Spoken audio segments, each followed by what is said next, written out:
a narrow window now, but it's still kind of remarkable that we still have a decent split showing up, because almost all the model guidance, even as of early afternoon, has a system coming up just east of Baton Rouge. But recent trends indicate those models may be a little too far west. So here's a look at radar. Now, this line that you see here, that is the observed track. This is a 3-hour loop. And Jeff kind of pointed this out earlier. The heavy stuff was on the western side. Now it's kind of redeveloped on the eastern side. Sometimes when you have a system like this, the center can kind of be drawn towards where the most intense convection is, so that may be part of the equation. Now, let me add on top of this, and I'll get to the right button. So that transparent line was our current line. The red line is forecast. Center looks like to be, let's watch this stop. Well, center's right about in here. So you see how now it looks like we're coming in east of that forecast track from 10 a.m., right? Looks like it's going to be hard to end up with anything like that. Now, let's come in a little bit closer.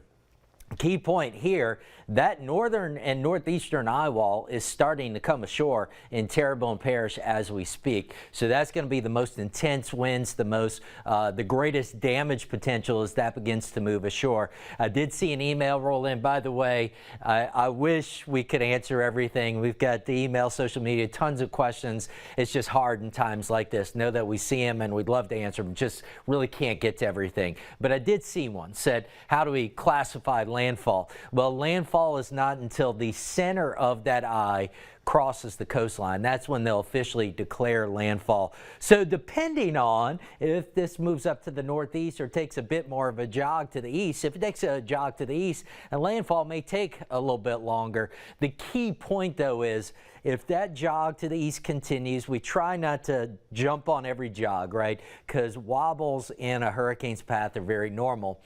But as we're getting closer to landfall and the impacts are ramping up, the jogs do become more important. If that eastward jog continues, that would bring more of the core and the most damaging winds, the heaviest stuff closer to metropolitan New Orleans, and would lessen the threat Metro Baton Rouge westward.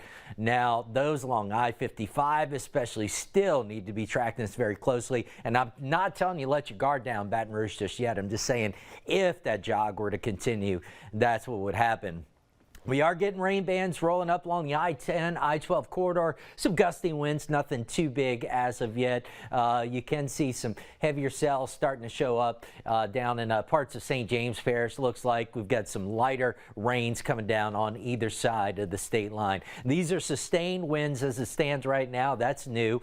Patterson now reporting sustained tropical storm force winds at 40 miles per hour. So we're starting to see sustained tropical storm force winds come ashore. I think that's the first observation I've seen. Unfortunately, we're not getting observations out of Houma. That would be an interesting sight to watch. These are the wind gusts at this hour, so gusting to 49 in Patterson. But even as far north as Baton Rouge, starting to see those gusts pick up.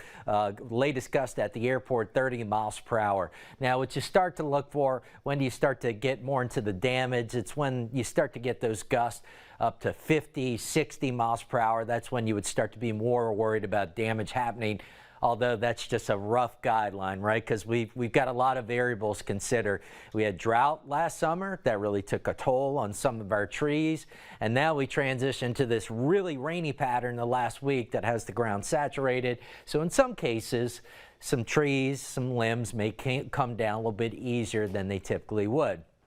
Now again, Jeff did a nice job of kind of walking you through this, but I want to do this again. So it's the HRRR.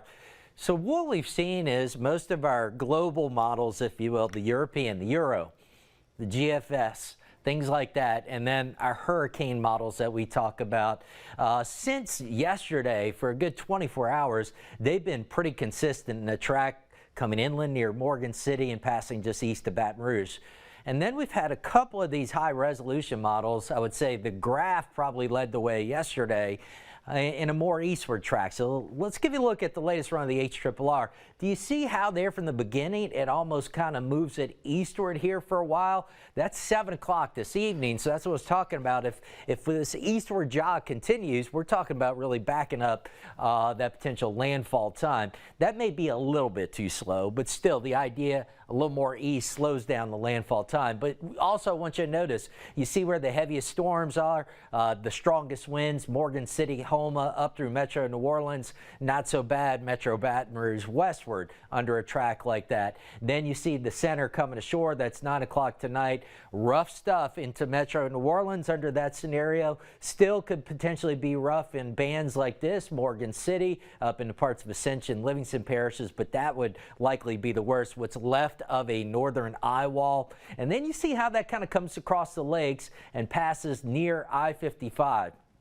So I'm telling you, in Baton Rouge, do not let your guard down by any means, because even a track like this that comes inland a little farther east, you see the margin of error is pretty thin there on whether we get back in some of these heavier bands and strong winds tonight. That's midnight. And you see this continuing. We still get some hints of some heavier bands showing up overnight. So one other key point to make here is, especially near and north of the interstates, strongest winds may not move in until near and after dark, which obviously a lot of us don't like to deal with that, right? Big winds at night, but that potential is there. So you can see here with the, I thought I had more pauses in here, but you can see how that same model brings essentially the center right over New Orleans, but we do still see some stronger winds showing up even on the west side. That's midnight, and you see how Baton Rouge right on the edge of the tropical storm force winds, and then that band moves northward. I'll try to pull that back up in a few minutes and give you a more detailed look. Here's our center showing up on visible satellite. At times the eye's been trying to make an appearance, not real clear. So one other thing before I wrap it up and I assume go back to the anchors here, but we should be done with intensification at this point. Looks like Francine is maxed out. There's some wind shear impacting it. We're expecting more dry air to start to infiltrate the circulation here in the hours ahead. Those two things should mean no stronger than what it is right now. And once it gets near the coast and inland, we should start to see some noticeable weakening. Guys?